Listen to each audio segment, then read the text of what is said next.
اللہ تبارک و تعالی نے اس دنیا کو ہمارے لیے ایک زبردست نعمت بنایا.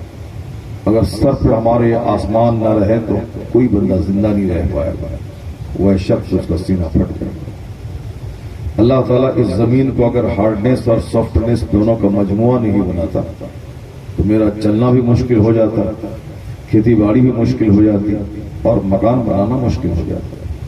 لیکن اللہ نے اس حساب سے زمین کو بنایا ہے کہ یہاں سے کھیتی باڑی کرنی ہے, یہاں تمہیں گھر بنانا ہے, 120 منزلہ مکان بھی ٹک جائے اس کو, اور ادھر نرم ہے کہ ننگے پاؤں بھی زمین پہ چل سکے. نہ اس قدر سخت ہے کہ میرا چلنا مشکل ہو جائے, نہ اس قدر نرم ہے کہ مکان کا بننا مشکل ہو جائے. تو زمین ہمارے لیے بہت بڑی نعمت ہے, آسمان بڑی نعمت ہے, اور سورج و چاند بہت بڑی نعمت ہے. اللہ تعالیٰ صرف 4 دن سورج کو چھپا دیتا ہے, صرف موسم ابر آلود رہتا ہے, بادل چھایا رہتا ہے, تو آدمی اپنی زندگی سے اکتا جاتا ہے, پریشان ہو جاتا ہے. خوب تیز دھوپ نکل رہی ہے, سورج چمک رہا ہے, تو آدمی اس سے اتنا نہیں گھبراتا ہے. لیکن اگر 4 دن بدلیاں چھائی رہتی ہیں تو لوگ گھبرا جاتے ہیں. گویا سورج کی روشنی ہماری زندگی کے لیے بہت ضروری ہے.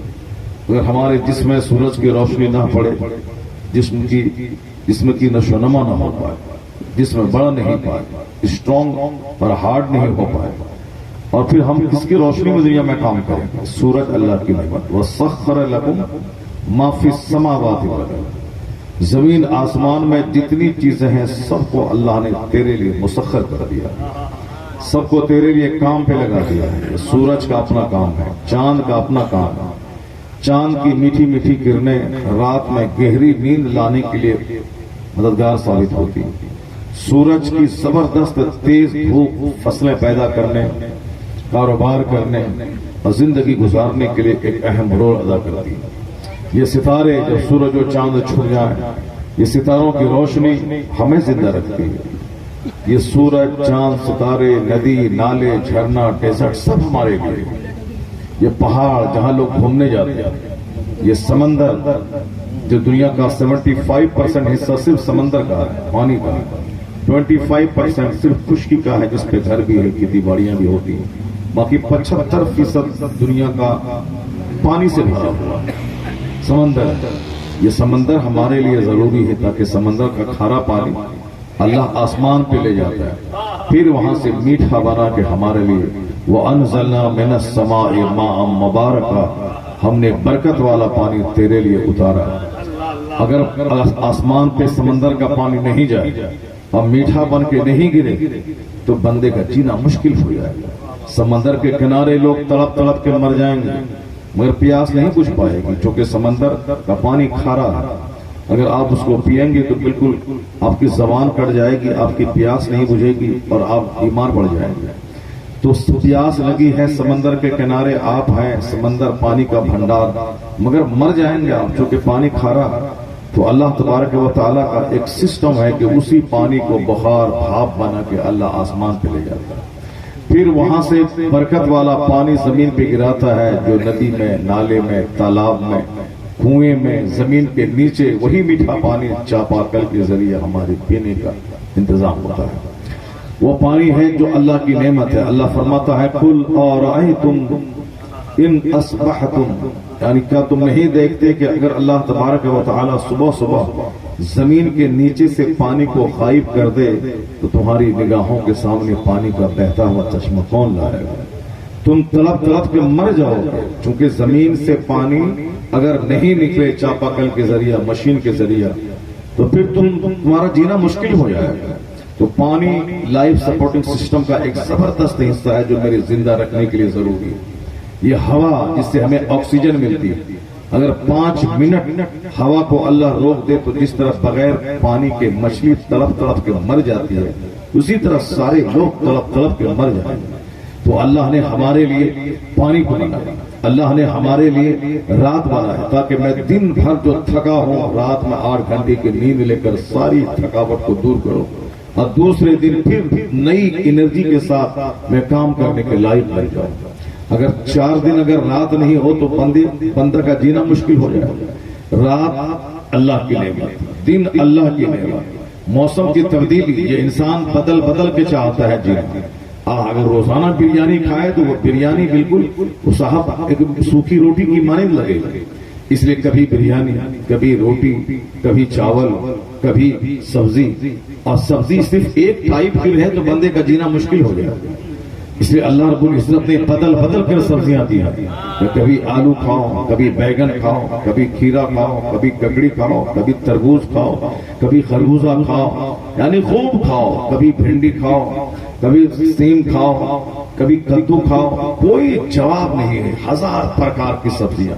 ایک سبزی کافی تھی، کدو بہت زبردست نعمت ہے، کدو بہت جلد ہضم ہو جانے والی چیز ہے، ہر مسلمان کے گھر میں روزانہ کدو بننا چاہیے، سرکار کی سنت بھی ہے، آقا کی بہت بڑی پسند ہے، اور سنت اسی لیے ہے کہ اس میں فائدوں کا بھنڈار چھپا ہوا ہے۔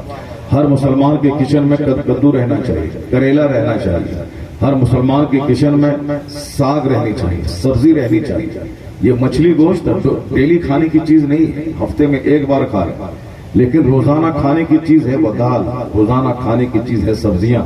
سائنٹسٹ ویگیانک کہتے ہیں کہ دال، مسور کی دال طاقتوں کا خزانہ اپنے اندر رکھتی ہے۔ یہ ساگ جسم کو پیوریفائی کرنے میں زبردست رول ادا کرتا ہے۔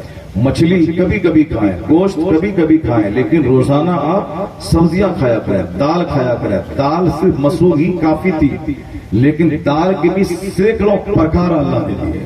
یہ چنا کا دال، یہ ارہر چنا کی دال، یہ ارہر کی دال، یہ مسور کی دال، یہ صاحب ہم کیا کیا عورت کی دال، یعنی ہر چیزوں کی الگ الگ قسم ہے تاکہ انسان بدل بدل کے کھائے۔ صرف روٹی زندہ رہنے کے لیے کافی تھی، لیکن اللہ نے ہمیں چاول دیا، چاول بھی 1000 پرکار کے چاول، باسمتی چاول، تو یہ منصوری چاول، تو سرنا چاول، تو یہ 1000 پرکار کے، گیہوں بھی کئی پرکار کے، دال بھی کئی پرکار کے، آم یہ سیزن کا پھل جو ابھی آ رہا ہے 1 مہینے کے بعد کھائیں گے، یہ آم پسینہ جب بدن سے نکلتا ہے 1 بالٹی پسینہ، تو 1 آم کا جوس پی لیں، سارے پسینے کا بدل ہو جائے گا، وہ کمپنسیٹ ہو جائے گا۔ یعنی اس قدر زبردست آم طاقتوں کا خزانہ ہے، کیلوریز ہے، کیلشیم ہے، وٹامنز ہیں، پروٹین ہے۔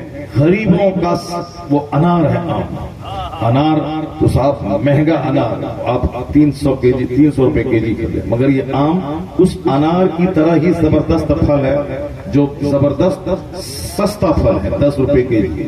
آم کے موسم میں جب جس بار خوب آم ہوتا ہو تو 10 روپے کے جی، 20 روپے کے جی، اس قدر غریبوں کا پھل ہے یہ آم، سارے پھلوں کا راجا ہے۔ ایک آم کافی تھا، لیکن اللہ نے ہمیں سیب دیا، اللہ نے انار دیا، اللہ نے ناشپاتی دی، اللہ نے جامن دیا، اللہ نے بلیک بیری دی۔ آپ کبھی تنہائی میں بیٹھ کے غور نہیں کرتے، بس وہی مکان، وہی دکان، وہی گاڑی، وہی کاروبار، وہی ماربل، وہی صاحب مزہ، وہی ٹائلز، یعنی صرف اسی کا کرنا، اسی کے مقابلہ کرنا۔ اللہ نے دنیا اتنی سستی بنا دی ہے آج۔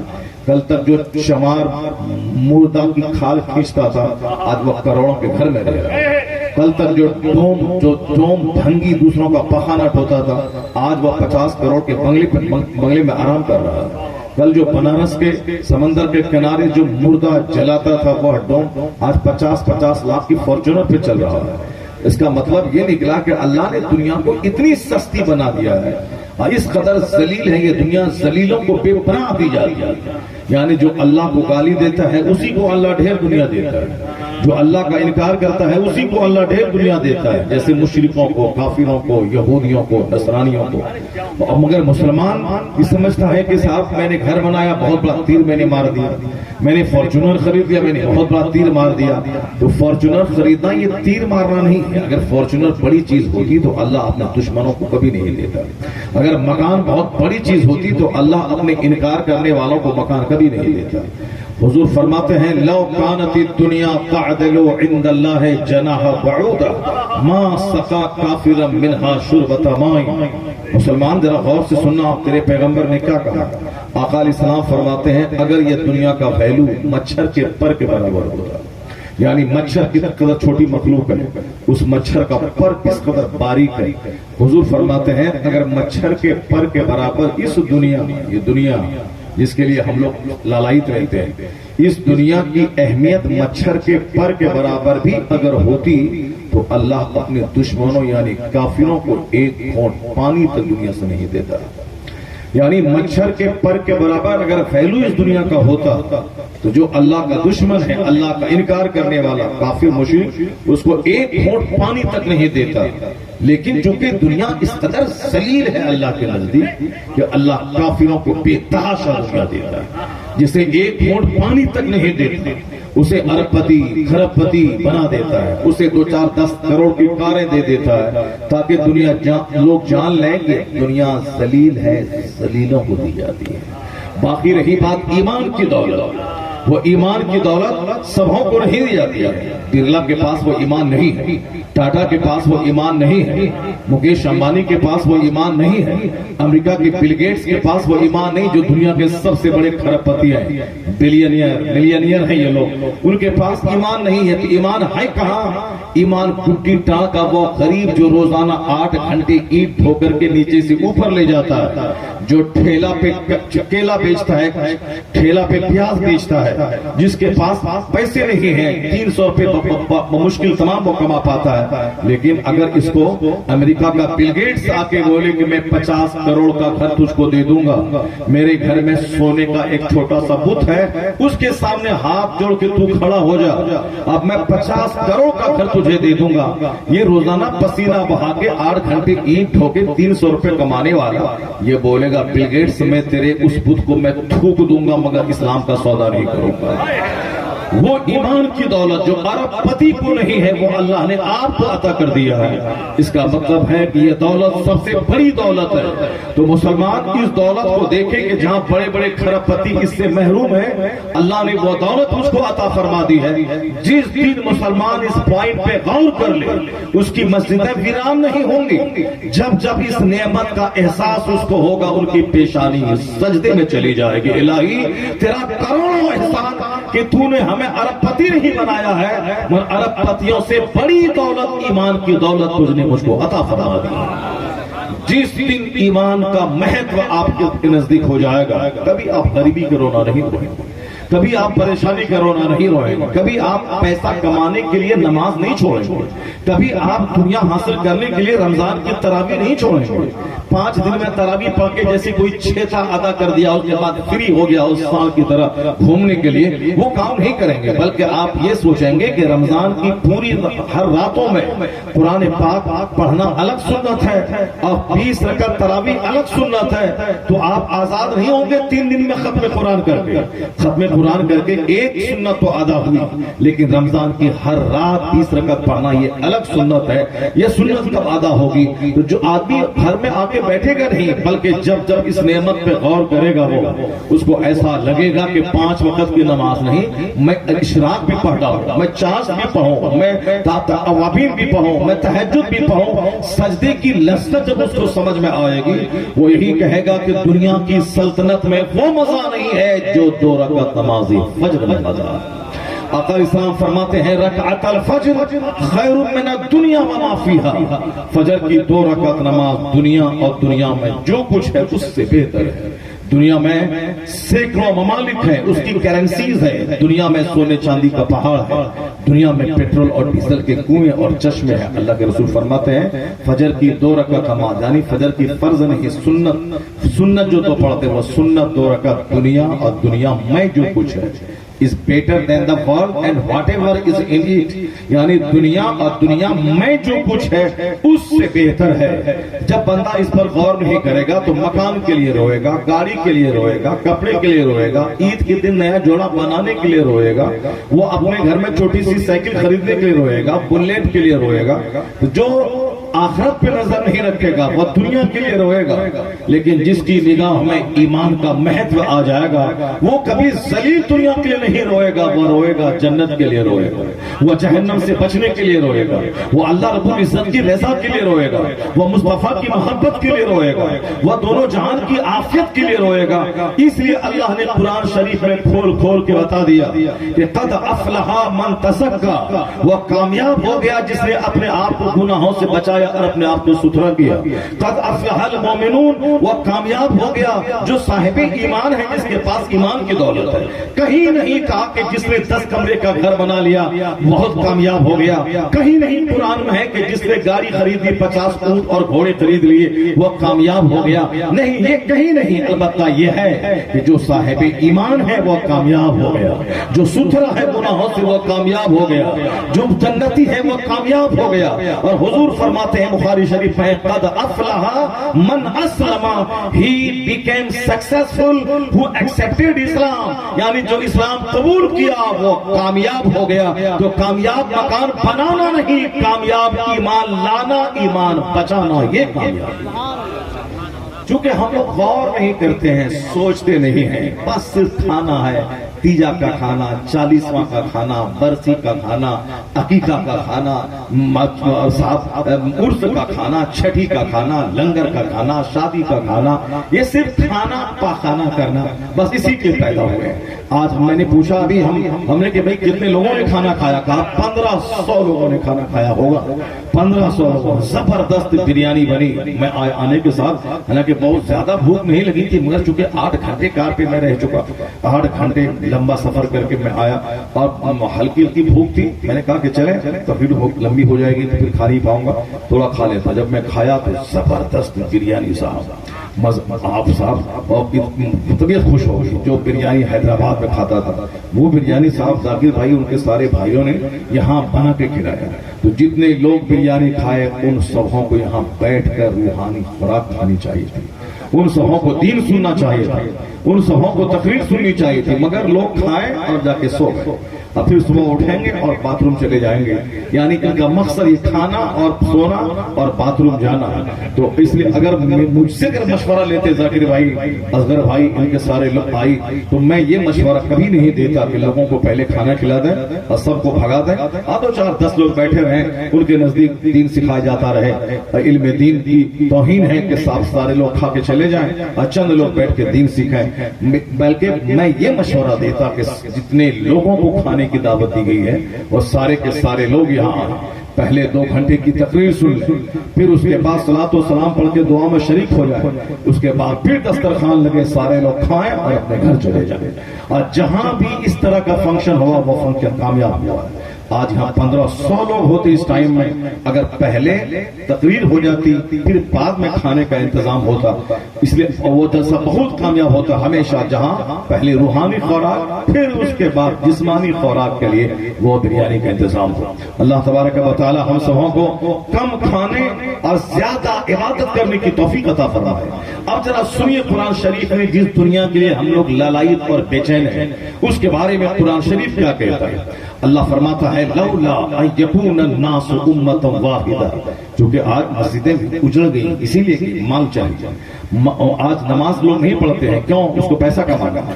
رمضان میں مسجدیں شروع کے 5 دن بھری رہتی ہیں، پھر بیچ کے 15-20 دن مسجدیں خالی ہوتی ہیں، پھر آخر میں ایک دن جا کر کے آدمی نماز پڑھ دیتا ہے. نماز جس طرح کافروں کے ہاں ہوتا ہے کہ اپنے من کے مطابق جب چاہا مندر گیا گھنٹی بجایا، من میں جب آیا، جب 2-4 پیسے کا فائدہ ہو گیا دکان میں جا کے گھنٹی بجا دیا، جب کوئی نعمت مل گئی گھنٹی بجا دیا. یہ مسلمان وہ نہیں کرتا. مسلمان چاہے خربوں میں کھیلے، چاہے مسلمان جھوپڑی میں رہے، نماز پنجگانہ پڑھنا فرض ہے، اس کو پڑھنا ہی پڑھنا ہے. تندرست رہے تو بھی پڑھنا ہے، بیمار رہے تو بھی پڑھنا ہے، شہر میں رہے تو بھی پڑھنا ہے، دیہات میں رہے تو بھی پڑھنا ہے، امیر رہے تو بھی پڑھنا ہے، غریب رہے تو بھی پڑھنا ہے.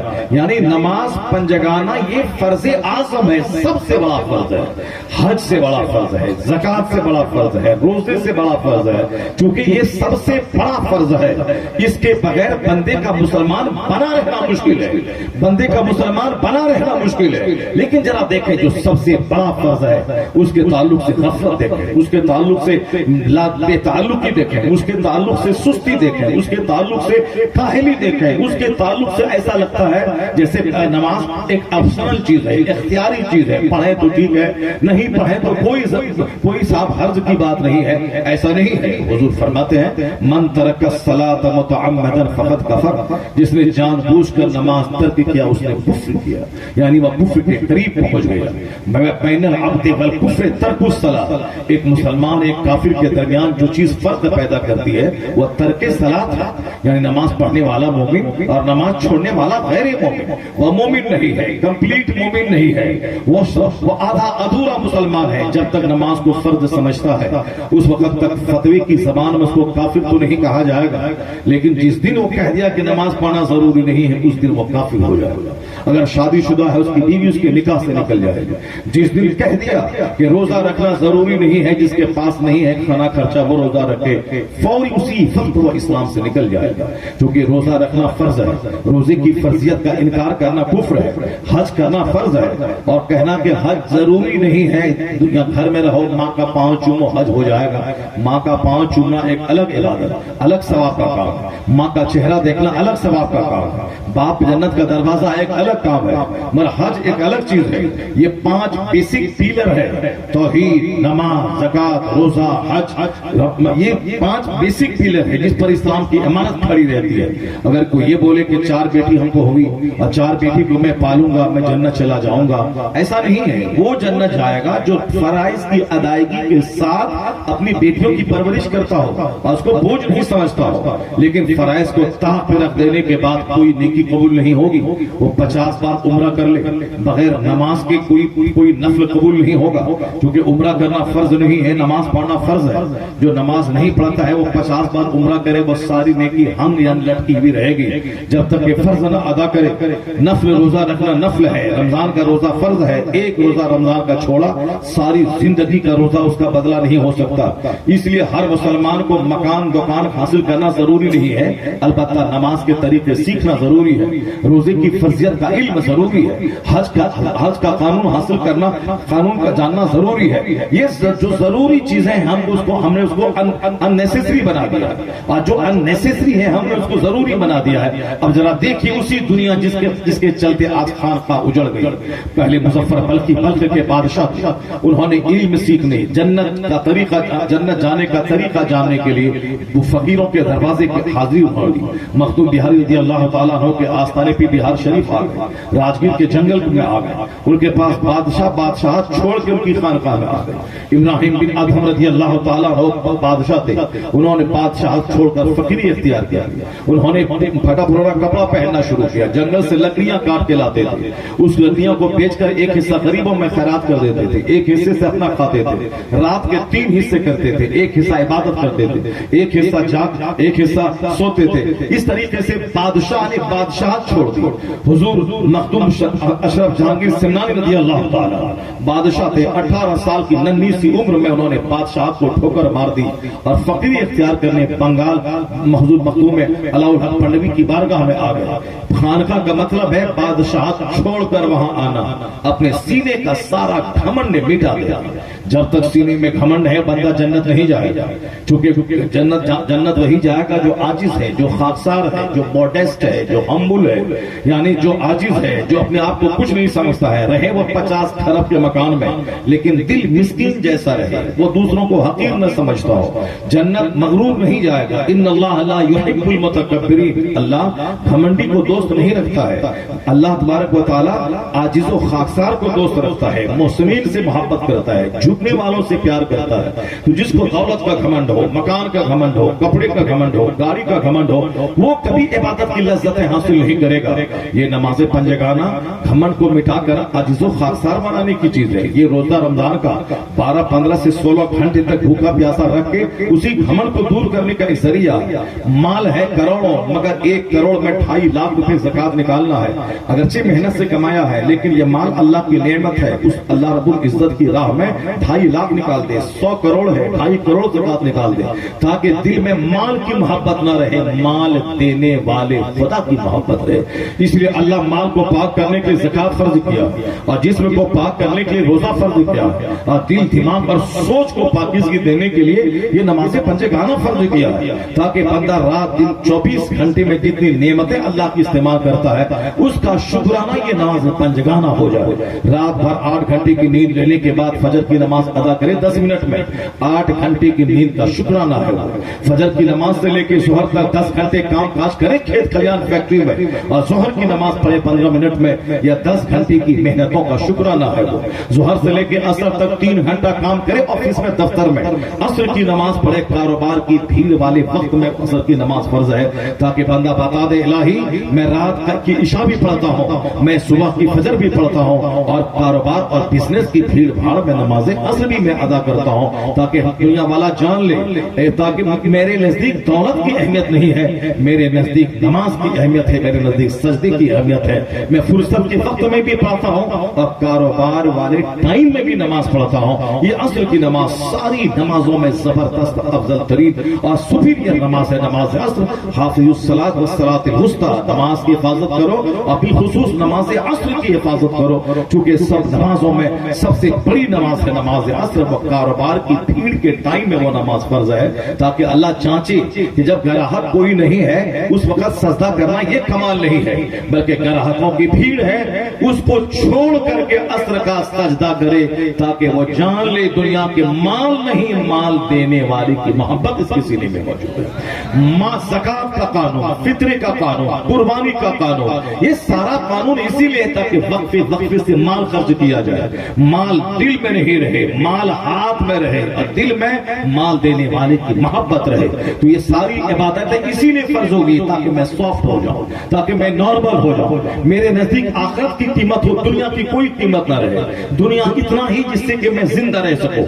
کپڑے کا مقابلہ نہیں, بلکہ کپڑا اسی لیے پہننا ہے تاکہ میرا سطر چھپ سکے, پردے کی چیز چھپ سکے, اور میں زندہ رہوں, عبادت کروں اللہ کی. کھانا اسی لیے تاکہ میں زندہ رہ سکوں, نہ کہ اتنا کھاؤں کہ کولیسٹرول بڑھا لوں, نہ اتنا کھاؤں کہ میں شوگر کو 600 تک پہنچا دوں, نہ اتنا کھاؤں کہ ہارٹ اور بلڈ پریشر ہائی کی بیماری کو دعوت دے دوں, نہ اتنا کھاؤں کہ پیٹ کو بالکل کوٹھی کی طرف, بورا کی طرف آگے نکال دوں. ابھی آتے ہوئے ایک بندے پہ نظر میری پڑی, بالکل چہرہ سوکھا ہوا, ادھر پاؤں سوکھا ہوا, بالکل پیٹ بالکل کوٹھی کی طرف نکلا ہوا ہے. حاملہ عورت کا پیٹ بھی اتنا بڑا نہ ہوتا ہوگا جتنا پیٹ میں نے اس آدمی کا ابھی میں نے دیکھا ابھی راستے میں آتے ہوئے. یہ کیا چیز ہے؟ یہ زیادہ کھانے کی وجہ سے ہے, دون زیادہ کھانے سے نکلتا ہے. جو دیکھا پٹ سے کھایا, یعنی رس ملائی ملی کھا لیا, کھیر ملی کھا لیا, چاول ملا کھا لیا, بریانی ملی دبا دیا, روٹی ملی دبا دیا. اپنا تو اپنے گھر میں آدھا کیجی گوشت لایا اور 10 پریوار مل کے کھا لی, اور شادی میں گئے, عقیقہ ولیمہ میں گئے, آدھا کیجی گوشت اکیلے کھا لیا. ایک دن کھایا اور 4 دن تک باتھ روم دوڑتا رہا. اس طریقے سے زیادہ کھانے والا خون اس کا اونچا ہوگا, کولیسٹرول اس کا بڑھے گا, اس کا شوگر لیول 600 تک پہنچ جائے گا, اس کو ہارٹ کی بیماری ہوگی, اس کو بلڈ پریشر ہائی کی بیماری ہو جائے گی. کھانا اسی لیے تاکہ میں زندہ رہ سکوں, اور زندہ اس لیے رہوں تاکہ میں خدا کی عبادت کر سکوں. سونا اسی لیے تاکہ میں سو نہیں تو میں مر جاؤں, سو میں زندہ رہ سکوں, اور زندہ اس لیے رہوں تاکہ میں خدا کی عبادت کر سکوں. تو 4 گھنٹے کی نیند کافی ہے. یہاں بندہ 10 گھنٹے سوتا ہے, 4 گھنٹے کی نیند کافی ہے. نیند کا مقابلہ ہے, وہ سویا 8 گھنٹہ, مجھ کو 10 گھنٹہ سویا ہے. وہ فجر کے بعد 2 گھنٹہ سویا ہے, مجھ کو 3 گھنٹہ سوؤں گا. وہ کھانا کھانے کے بعد 2 گھنٹہ سویا ہے, میں 3 گھنٹہ سوؤں گا. کھانے کا مقابلہ, سونے کا مقابلہ, کپڑے کا مقابلہ.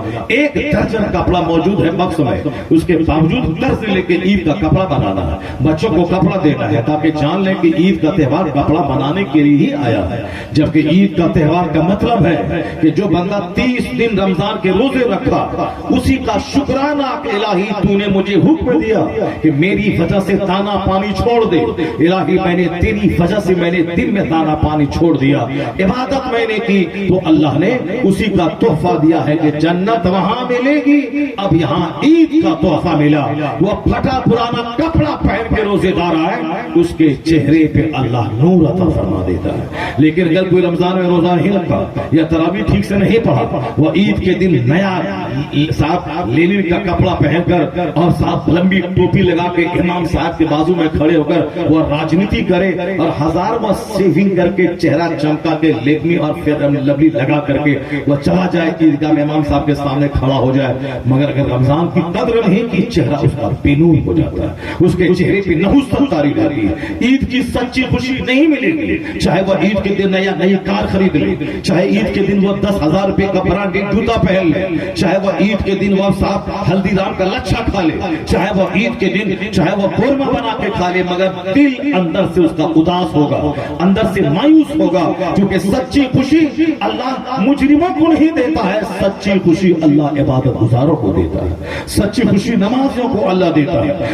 سچی خوشی اللہ روزے داروں کو دیتا ہے، سچی خوشی سجدہ کرنے والوں کو دیتا ہے۔ بہت سارے لوگ عید کے دن پھٹے پرانے کپڑے پہنے رہتے ہیں مگر چہرہ ایسا چوتھی رات کی چاند کی طرح چمکتا ہے۔ یہ وہ لوگ ہیں جو رمضان کی ہر راتوں میں تہجد پڑھا، یہ وہ لوگ ہیں جو رمضان کی کسی رات میں تراویح نہیں چھوڑا، یہ وہ لوگ ہیں جو رمضان میں 3 سے کم 10 ختم قرآن کیا، یہ وہ لوگ ہیں جو رمضان کے ایک لمحے کو عبادت میں گزارا ہے۔ تو فرشتوں سے اللہ کہتا ہے کہ فرشتوں جس نے مزدوری پوری کی اس کی مزدوری کیا ہونی چاہیے؟ فرشتے کہتے ہیں اسے بھرپور اجرت ملنی چاہیے۔ تو اللہ کہتا ہے فشہدوا، فرشتوں تم گواہ رہو، انہوں نے دن میں بھوکا رہ کر رات میں نیند چھوڑ کر میری خوشی تلاش کی ہے، تو فرشتوں گواہ رہو کہ میں ان کے گناہوں کو معاف کر کے میں ان کو جنت عطا کر دیا۔ تو جب عید کے دن فرشتے ہر گلی میں گھومتے ہیں اور عبادت گزار کو جنت کی بشارت دیتے ہیں۔ عید کے دن نیا کپڑا پہنا اچھا ہے مگر فرض نہیں ہے، عید کے دن نیا جوتا پہنا اچھا ہے مگر فرض واجب نہیں ہے کہ اس کی وجہ سے عبادت میں کوئی خلل پڑ جائے، مگر آج لوگوں نے کپڑے کو مقابلے کا ایشو بنا دیا ہے۔ جوتے کا مقابلہ، چشمے کا مقابلہ، گھڑی کا مقابلہ، مکان کی پینٹنگ کا مقابلہ، ماربل کا مقابلہ۔ اللہ رب العزت نے دنیا بنائی ہے تاکہ یہاں سے بقدر ضرورت یہاں سے تو نعمت کا حصہ لے، کھانا کھا تاکہ تو زندہ رہ اس لیے تاکہ تو عبادت کر سکے۔ کھانے کا مقابلہ کے لیے زندہ مت رہنا، کپڑے کے مقابلے کے لیے زندہ مت رہنا، مکان کے مقابلے کے لیے زندہ مت رہنا۔ مقابلہ اگر کرنا ہی ہے تو وہ اگر 5 وقت کی نماز پڑھتا ہے تو تہجد پڑھ لے، تو اشراق پڑھ لے، تو اوابین پڑھ لے۔ وہ 10,000 عرصے میں خرچ کیا ہے تو 20,000 کر دے، وہ 1,00,000 زکات نکالا ہے تو 1 کروڑ زکات نکال دے، وہ 1,00,000 کی مسجد بنائی ہے تو 1 کروڑ کی مسجد بنا دے۔ مقابلہ کرنا ہے، نیکی میں مقابلہ کر، سچائی میں مقابلہ کر، اخلاق کا مقابلہ کر، دینداری کا مقابلہ کر، پرہیزگاری کا مقابلہ کر، تقوی کا مقابلہ کر۔ وہ رمضان میں 3 ختم قرآن کرتا ہے، میں 6 ختم قرآن کروں گا، یہ مقابلہ کر۔ کھانے کا مقابلہ کرنے والا وہ خسارے میں ہے، کپڑے کا مقابلہ کرنے والا ہمیشہ اداس رہتا ہے، گاڑی کا مقابلہ کرنے والا ہمیشہ اداس رہتا ہے۔ نہیں دیکھا آپ نے لتا منگیشکر جی کے پاس کروڑوں کی کاریں، کروڑوں کا گھر، کروڑوں کا زیور، دنیا بھر کی شہرت، مگر انٹرویو لینے والا جب اس سے انٹرویو لیا کہ ہاؤ ڈو یو فیل، آپ کیسا محسوس کر رہی ہیں؟ ان کا جواب تھا کہ میں جو چیز تلاش کرتی تھی مجھ کو نہیں ملا، وہ چیز نہیں ملی، اس لیے میں I like to leave this world, میں اس دنیا کو چھوڑنا چاہتی ہوں، میں مرنا چاہتی ہوں، آئی لائک ٹو ڈائی، میں مرنا چاہتی ہوں۔ دنیا بھر کی شہرت، دنیا بھر کی پاپولیرٹی، دنیا بھر کی دولت، کئی کروڑ روپے کا زیور، مگر اس کے باوجود جو ڈھونڈتی تھی وہ چیز اس کو نہیں ملی۔ وہ کیا ڈھونڈتی تھی؟ وہ سکون قلب ڈھونڈتی تھی، اطمینان قلب تلاش کرتی تھی۔ مکانوں کے انبار پہ دل کا چین نہیں ملا، پارلیمنٹ میں بیٹھ کر دیش بھکتی کے گیت گانے والی اور تمام منتری تالی بجا رہے ہیں، اس عزت و شہرت کے ڈھیر پر بیٹھنے کے بعد اسے سکون قلب نہیں ملا۔ امریکہ، Europe, France, Norway, Canada, Thailand کی راجدھانی بینکاک گھومنے والی اسے گھومنے میں قرار نہیں ملا۔ تو قرار ہے کہاں جب اس ارب پتی کھرب پتی خاتون کو قرار نہیں ہے؟ تو آپ کو 2 کمرے کا گھر بنانے میں کیا قرار ملے گا؟ آپ کو 2 کٹھا زمین خریدنے میں کیا قرار ملے گا؟ آپ کو ایٹیگا خریدنے میں کیا قرار ملے گا؟ جو فارچونر میں سکون نہیں ہے، جہاں 10 کروڑ کی جاگوار کمپنی کی کار میں سکون نہیں ہے، تو تھوڑے سے پیسے میں کیا سکون ملے گا؟ جو آپ مسجدیں اجاڑ کے سکون چاہتے ہیں، مدرسہ اجاڑ کے سکون چاہتے ہیں، جلسہ اجاڑ کے سکون چاہتے ہیں، جہاں خربوں کے ڈھیر پر بیٹھنے والی تو کہتی میں مرنا چاہتے ہوں، جو ڈھونڈتی تھی وہ مجھ کو نہیں ملی۔ اور چارلی چیپلن بریٹن کا برٹش فلم اسٹار ہے، وہ کہتا ہے I like to walk in the rain nobody can see my tear, میں بارش میں ٹہلنا چاہتا تاکہ جی بھر کے میں روں اور میرا آنسو کوئی دیکھ نہیں پائے۔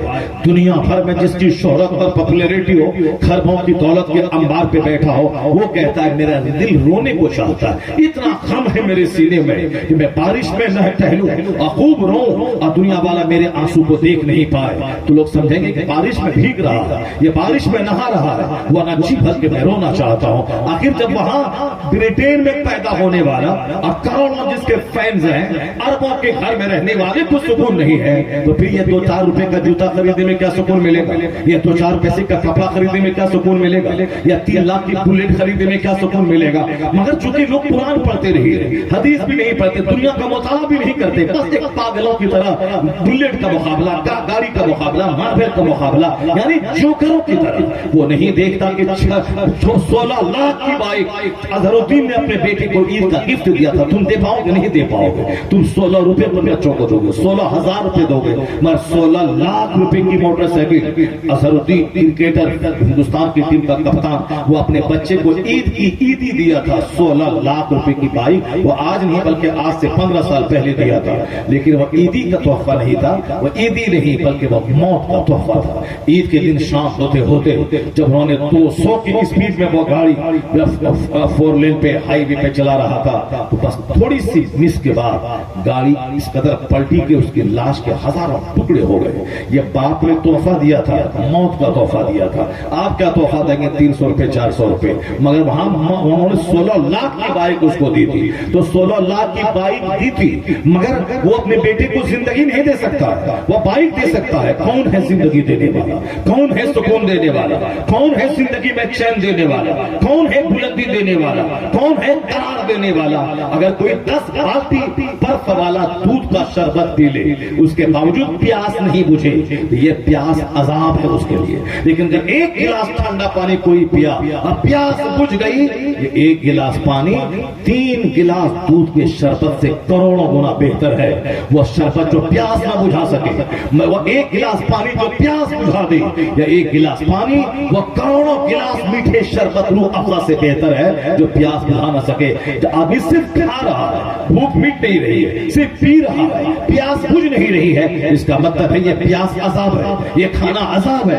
اس لیے وہ دولت جو بندے کو سکون دے دے, اگر 1,000 روپے میں قرار مل جائے, سکون مل جائے, اور 1 کھرب روپے کمانے کے بعد بھی بندہ بے چین رہے, 1 کھرب کمایا, 1 کھرب کا مال بنا لیا, بینک سے قرضہ لیا, دوسروں سے قرضہ لیا, اور پھر ساری زندگی قرض میں ڈوبا رہا, اس کی ٹوپی اس کو پہنانا, اس کی ٹوپی اس کو پہنانا, ساری زندگی ہی کرتا رہا, اور کسی وادی میں دب کے مر گیا, سکون قلب اس کو میسر نہ ہو سکا. اس سے بہتر ہے وہ مزدور جو روزانہ 100 روپے کماتا ہے اور 10 گھنٹے کی گہری نیند سوتا ہے, اس کے دل میں تمنا زیادہ نہیں ہے, وہ آرام سے دروازہ کھول کے گہری نیند سو رہا ہے. خربوں روپے کے پیٹ پہ بھی نیند جس کو نہ آئے, اس سے بہتر ہے فٹ پاتھ کا بستر جہاں لیٹے 1 سیکنڈ میں نیند آ جائے. وہ دانا جو بھوک مٹا دے, وہ کروڑوں کے دانے سے بہتر ہے. وہ 1 گلاس پانی جو پیاس بجھا دے, وہ کروڑوں کی شربت سے بہتر ہے. وہ دولت جو ہمارے ایمان کو بچا دے, وہ غریبی جو ہمارے ایمان کو بچائے, وہ غریبی جو ہمیں سکون قلب دے دے, وہ اس مالداری سے بہتر ہے جس مالداری میں سکون قلب چھین لیا جائے. اسے دونوں دولتیں نہیں ملیں گی, یا تو سکون قلب ملے گا یا دنیا کی دولت ملے گی. اب تجھے اختیار کرنا ہے کہ مجھے سکون دل لینا ہے یا ہمیں مال دولت لینا ہے.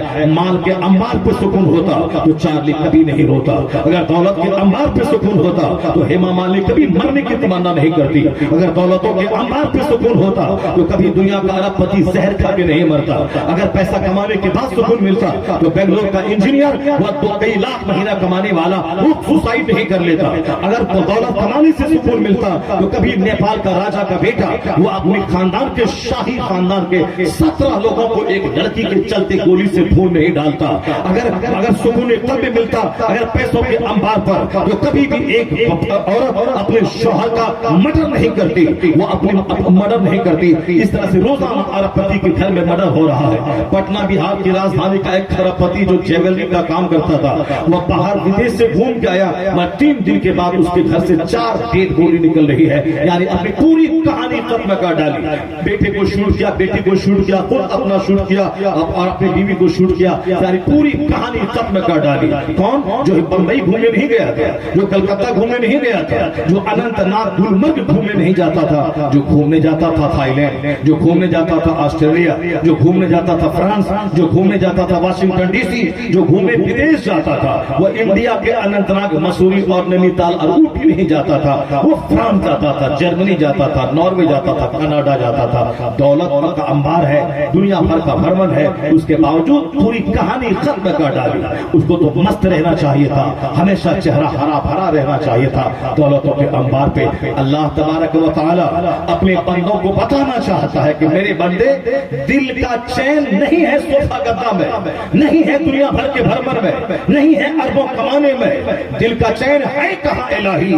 تو اللہ نے وہ اصول دیا، الا بذکر اللہ تطمئن القلوب، جاننے کے اللہ کی یاد میں سکون ہے، اللہ کے ذکر میں سکون ہے، جہاں سجدہ ہے وہاں سکون ہے، جہاں تلاوت ہے وہاں سکون ہے، جہاں عبادت ہے وہاں سکون ہے، جہاں صبر ہے وہاں سکون ہے، جہاں قناعت ہے وہاں سکون ہے، جہاں توکل ہے وہاں سکون ہے، جہاں بے نیازی ہے وہاں سکون ہے، حرص میں سکون نہیں ہے، قناعت میں سکون ہے، دولتوں کے انوار میں سکون نہیں ہے، سادگی میں سکون ہے، جہاں سجدہ ہے وہیں سکون ہے، قلب اللہ نے رکھ دیا، جہاں سجدہ ہے اللہ نے وہاں سکون قلب رکھ دیا۔ اب ذرا اس آیت کریمہ کی میں تلاوت کرتا ہوں، آپ سنیے اللہ نے کیا کہا۔ اللہ فرماتا ہے لولا ان یکون الناس امۃ واحدہ لجعلنا لمن یکفر بالرحمن لبیوتہم سقفا من فضہ ومعارج علیہا یظہرون۔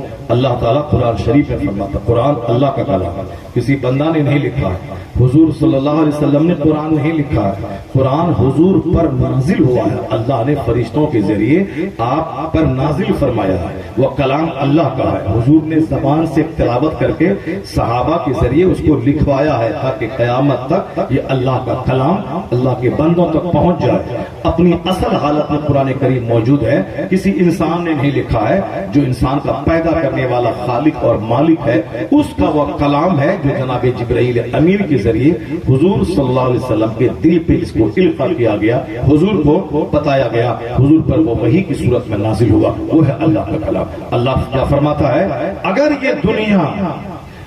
یہ دنیا کے سارے لوگوں کا ایک ملت پر جمع ہونے کا چانس نہیں ہوتا، کیا مطلب؟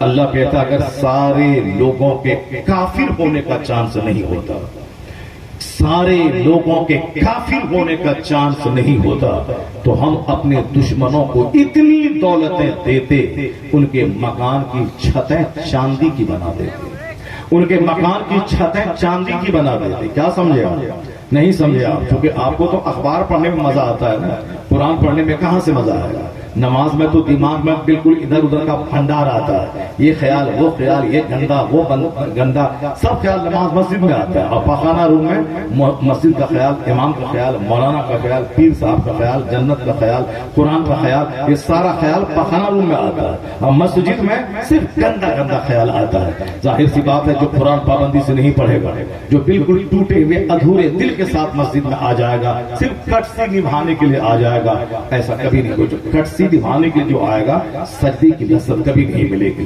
دنیا میں ساری چیزیں پریکٹس سے آتی ہیں، ایک آدمی اچھی باتیں کرتا ہے بغیر پریکٹس کے کبھی نہیں کر سکتا ہے، ایک آدمی ٹیکنیشین ہے، وہ اچھا میکینک ہے، وہ ٹیلی ویژن، ریڈیو، وہ سارا موبائل ٹھیک کرتا ہے، وہ ایسا نہیں کہ وہ اچانک پکڑا اور اچھا کاریگر بن گیا۔ اچھا کاریگر بننے کے لیے 10 سال لگتا ہے، پریکٹس کرنی پڑتی ہے، ایک ہی کام کو 10 بار 50 بار کرنا پڑتا ہے۔ تو ماں کے پیٹ سے بندہ اچھے کام کے لیے اچھا کام سیکھ کے نہیں آتا ہے، دنیا ہی میں بندہ پریکٹس کرتا ہے، پریکٹس کر کے انجینئر بنتا ہے، پریکٹس کر کے اس کو لکھنا آتا ہے، پریکٹس کر کے اس کو بولنا آتا ہے، پریکٹس کر کے اس کو سامان ٹھیک کرنا آتا ہے۔ تو بغیر پریکٹس کے نہیں ہوگا۔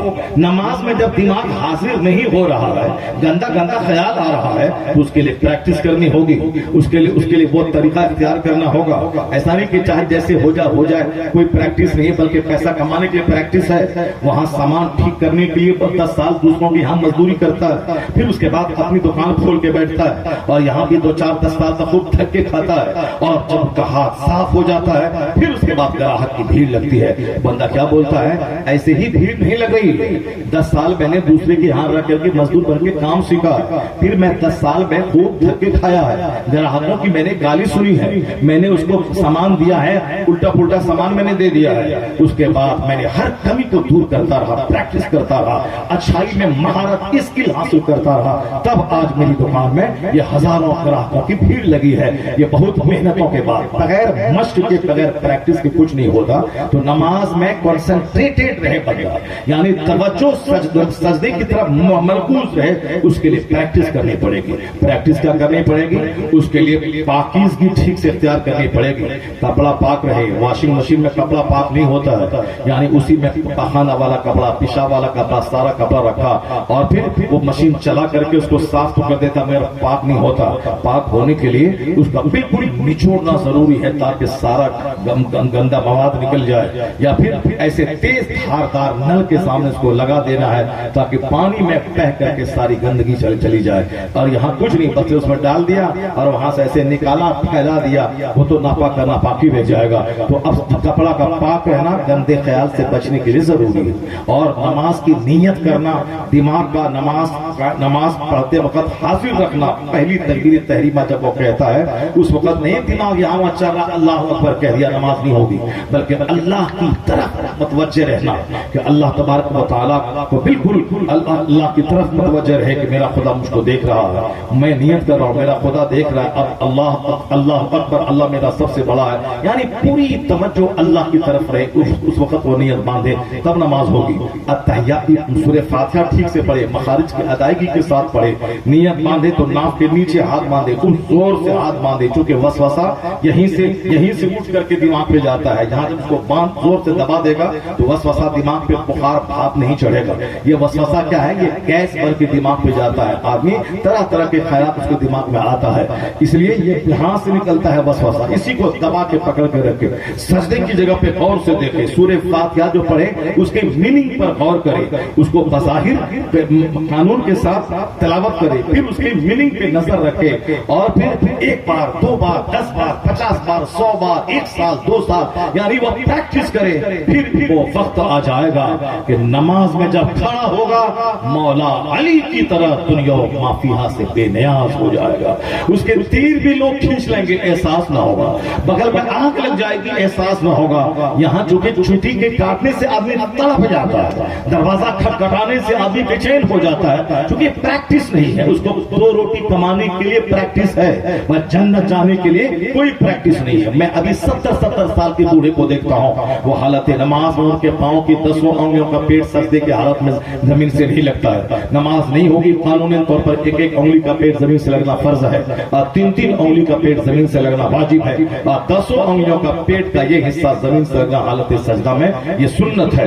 10 کا 3 کا کم سے کم واجب ہے, اگر نہیں لگا نماز کا لوٹانا ضروری ہے. میں کبھی کبھی جب لیٹ سے آتا ہوں حالت سجدہ میں نمازیوں کو دیکھتا ہوں, سنی بریلوی مسجد ہے, سارے لوگ اس میں حالت سجدہ میں ہے. 10% لوگ ہیں جس کا پاؤں ٹھیک رہتا ہے, 90% وہ لوگ ہیں جو 90% وہ لوگ ہیں جو تیجا کھاتا رہا, 40واں کھاتا رہا, 11 سے پاک کا بکرا کھاتا رہا, غریب ماس کی چھٹی کھاتا رہا, صرف کھایا اور اس کے بعد بزرگوں کا نام لیا, میں فلاں کا مرید ہوں, میں فلاں کا مرید ہوں, میں فلاں کا مرید ہوں. اور یہ مرید گھمنڈ اور غرور کے, جبکہ مرید کا مطلب ہے سارا غرور مٹا کے پاؤں کے نیچے دفن کر دے, وہ اپنی انانیت ختم کر دے.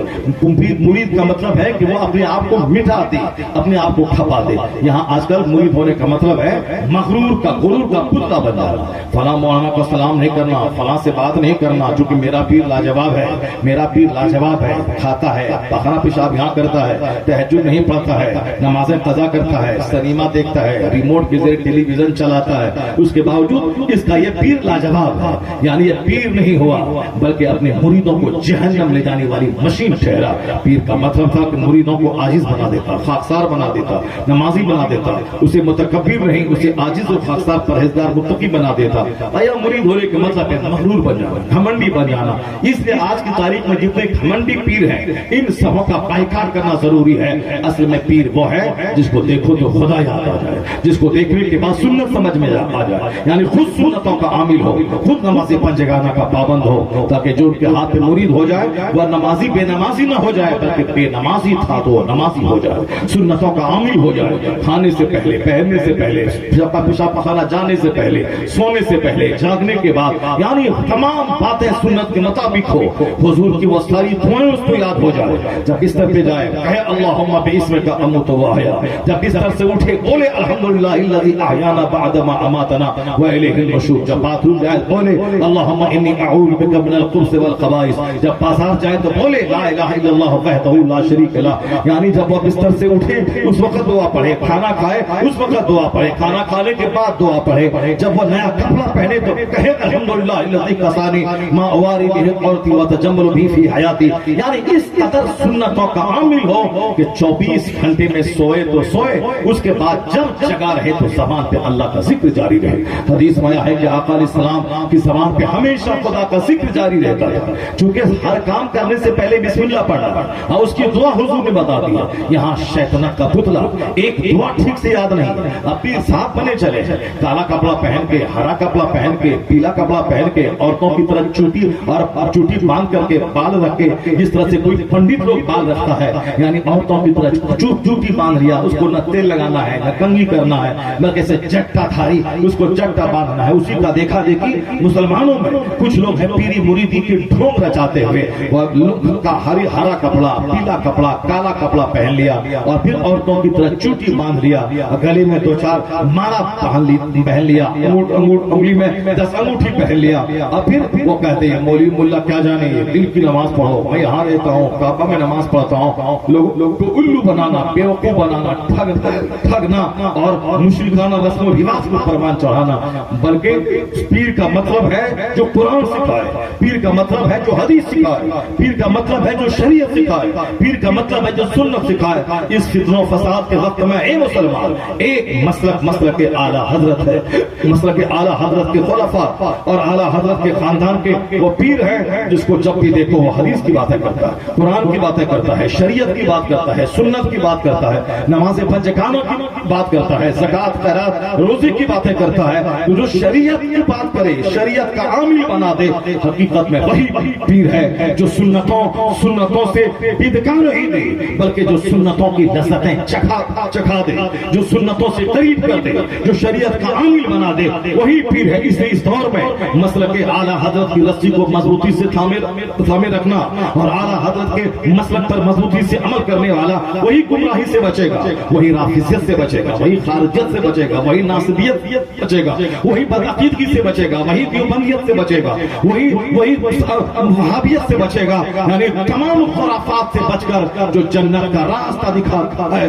اسی کا نام مسلک اعلیٰ حضرت ہے، اسی کا نام مسلک اہل سنت و جماعت ہے. یہاں عورتوں کی طرف بال نہیں رکھا جاتا ہے، یہاں سنت کے مطابق بال رکھا جاتا ہے. یہاں ہرا کپڑا، پیلا کپڑا، کالا کپڑا اپنا ٹریڈ مارک نہیں بنایا جاتا ہے.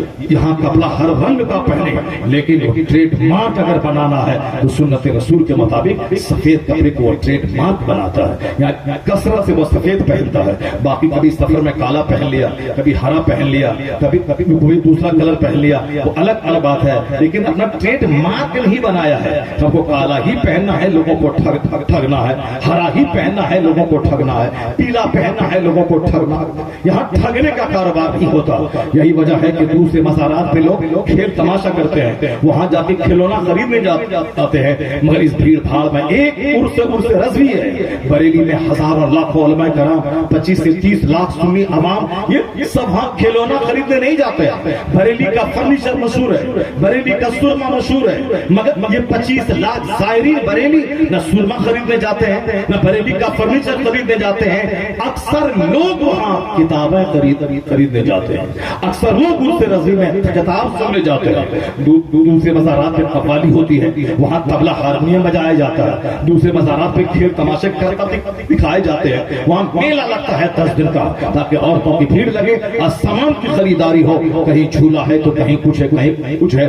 ایک طرح عرص سے راضا بریلی شریف کا عرص ہے، جہاں جھولا نہیں لگتا ہے، جہاں تماشا نہیں لگتا ہے، ہر طرف کتابوں کے اسٹال لگے رہتے ہیں تاکہ سارے لوگ آئیں، کتابیں خریدیں، شریعت سیکھیں، سنت سیکھیں، پڑھیں، اور پھر وہاں تقریر سنیں. رات میں تقریر، دن میں تقریر، انٹر کالج میں تقریر، جامعۃ الازہر کے کیمپس میں تقریر، ہر مسجدوں میں تقریر. پل شریف کے ٹائم میں 2:38 پر بریلی شریف کی ساری سڑکیں بھری رہتی ہیں. انٹر کالج کا سارا مجمع سارا میدان کچا کچ بھرا رہتا ہے. جامعۃ الازہر میں لاکھوں لوگ رہتے ہیں. بریلی شریف کی سینکڑوں مسجدوں میں کھچا کھچ لوگ بھرے رہتے ہیں. اس وقت ایسا لگتا ہے کہ دنیا بھر سے لوگ شہر بریلی میں جمع ہو گئے ہیں. یہ ہے اعلیٰ حضرت کا مسلک، جہاں تلاوت، جہاں عبادت، جہاں سجدہ، جہاں مطالعہ قرآن، جہاں مطالعہ حدیث، جہاں بزرگان دل کے اقوال، جہاں تقریر سن کے دلوں کو جگانے کا سامان ہوتا ہے، جہاں ہارمونیم طبلہ والی قوالی سن کے برائیوں کے وسوسات نہیں پیدا کیے جاتے،